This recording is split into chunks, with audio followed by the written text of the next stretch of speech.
সারা দেশ জুড়ে এপ্রিল মাসেই একটানা স্কুল কলেজ এবং ব্যাংকিং পরিষেবা বন্ধ থাকবে, এমনটাই কেন্দ্রীয় সরকারের তরফ থেকে জানানো হয়েছে। তো বন্ধুরা, ঠিক কোন কোন দিন এবং কি কি কারণে এই স্কুল কলেজ এবং ব্যাংকিং পরিষেবা এপ্রিল মাসে বন্ধ থাকবে, আসুন আপনাদেরকে এই ভিডিওতে একদম বিস্তারিতভাবে জানিয়ে দেই। তো আশা রাখবো ভিডিওটিতে আপনারা প্রত্যেকেই প্রথম থেকেই শেষ পর্যন্ত সঙ্গে থাকবেন। তো বন্ধুরা, এই মুহূর্তে কেন্দ্রীয় সরকারের তরফ থেকে যে আপডেটটি দেওয়া হয়েছে সেখানে কি বলেছে সরাসরি আপনাদেরকে সেই আপডেটে নিয়ে যাই। দেখুন, 2026-27 শিক্ষাবর্ষ শুরু হচ্ছে 1 এপ্রিল থেকেই। এটা তো আপনারা প্রত্যেকেই জানেন, কেননা প্রত্যেক বছর কিন্তু মার্চ মাসের শেষেই ইয়ার এন্ডিং শেষ হয় এবং এপ্রিল মাস থেকেই নতুন যে আর্থিক বছর সেটাও শুরু হয় এবং নতুন শিক্ষাবর্ষ সেটাও কিন্তু শুরু হয়।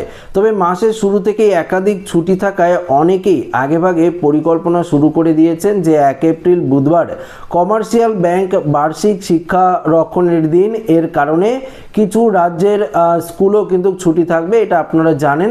তবে এরপর 3 এপ্রিল গুড ফ্রাইডে উপলক্ষে সারা দেশ জুড়ে কিন্তু সরকারি ছুটি থাকবে, অর্থাৎ স্কুল কলেজ ব্যাংক থেকে শুরু করে সমস্ত পরিষেবা কিন্তু বন্ধ থাকবে 3 এপ্রিল। অবশ্যই আপনাদের এটা মাথায় রাখতে হবে যে 3 এপ্রিল সমস্ত স্কুল কলেজ ব্যাংকিং পরিষেবা থেকে শুরু করে সমস্ত কিছু পরিষেবা কিন্তু বন্ধ থাকবে সারা ভারতবর্ষ জুড়ে। পরবর্তী 5 এপ্রিল রবিবার, আপনারা প্রত্যেকেই জানেন রবিবার সমস্ত কিছু বন্ধ থাকবে। এরপর 14 এপ্রিল ডক্টর বি.আর. আম্বেদকরের জয়ন্তী উপলক্ষে গোটা দেশে কিন্তু সরকারি ছুটি পালিত হবে। একই দিনে পড়ছে পয়লা বৈশাখ, ফলে পশ্চিমবঙ্গে বাড়তি উৎসবের ছুটি কিন্তু অবশ্যই থাকছে, সেটা 14 এপ্রিল। অবশ্যই আপনারা মাথায় রাখবেন। পাশাপাশি 15 এপ্রিল বুধবার হিমাচল দিবস ও বোহাগ বিহু উপলক্ষে হিমাচল প্রদেশ এবং অসমের বিভিন্ন শিক্ষা প্রতিষ্ঠান, ব্যাংক ও অফিস বন্ধ থাকার সম্ভাবনা রয়েছে। 17 এপ্রিল চন্দ্রশেখর আজাদ জয়ন্তী উপলক্ষে মূলত মধ্যপ্রদেশের আঞ্চলিক ছুটি কিন্তু পালিত হবে, ওটা মধ্যপ্রদেশে পালিত হবে, আমাদের পশ্চিমবঙ্গ বা সারা ভারতবর্ষ জুড়ে পালিত হচ্ছে না।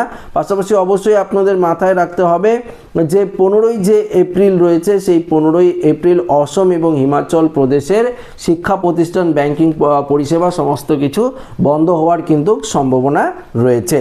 পাশাপাশি দেখুন, পশ্চিমবঙ্গ, দিল্লি, উত্তরপ্রদেশ, রাজস্থান সহ দেশের বিভিন্ন রাজ্যে এই মাসে একাধিক ছুটি কিন্তু থাকছে। বিশেষ করে বাংলায় পয়লা বৈশাখের কারণে আলাদা উৎসবের আবহ তৈরি হবে। অন্যদিকে অসম, হিমাচল প্রদেশে আঞ্চলিক উৎসবের জন্যও অতিরিক্ত কিন্তু ছুটি থাকছে, কেননা সেখানে বহাগ বিহু রয়েছে, সবথেকে বড় জনপ্রিয় অনুষ্ঠান হচ্ছে আসামের। তার জন্য কিন্তু একটানা কয়েকদিন স্কুল কলেজ ব্যাংকিং পরিষেবা বন্ধ থাকতে পারে।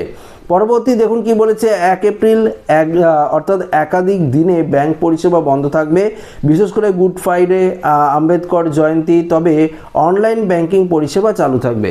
যদিও আপনারা ব্যাংকের কোনো কাজকর্ম ব্যাংকে গিয়ে করতে পারবেন না, যেই দিন আপনাদেরকে বললাম ব্যাংক বন্ধ থাকছে সেদিন তো আপনারা করতে পারবেন না, তবু আপনারা অনলাইনে যে পেমেন্ট ট্রানজাকশন সেটা করতে পারবেন।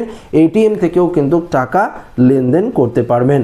সরকারি অফিসে ছুটির দিনে কাজ বন্ধ থাকবে, যদিও কিছু বেসরকারি সংস্থা আংশিক পরিষেবা কিন্তু চালু রাখতে পারে।